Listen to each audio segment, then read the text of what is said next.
এই মানুষগুলোকে ভয় দেখানো হয়।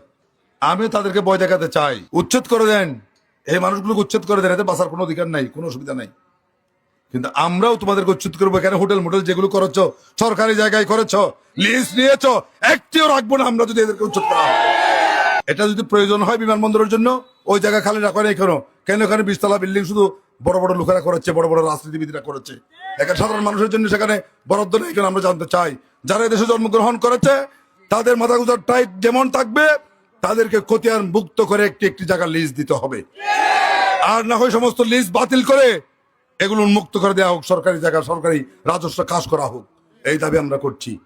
কেউ কারো উপর বৈষম্য করতে পারবে না, কারোর চোখ রাঙ্গানিকে আমরা বই করি না, কেউ গরিব মানুষের অধিকার নিয়ে চিরমিনি খেলতে পারবে না ইনশাল্লাহ। আগামী দিন আপনাদের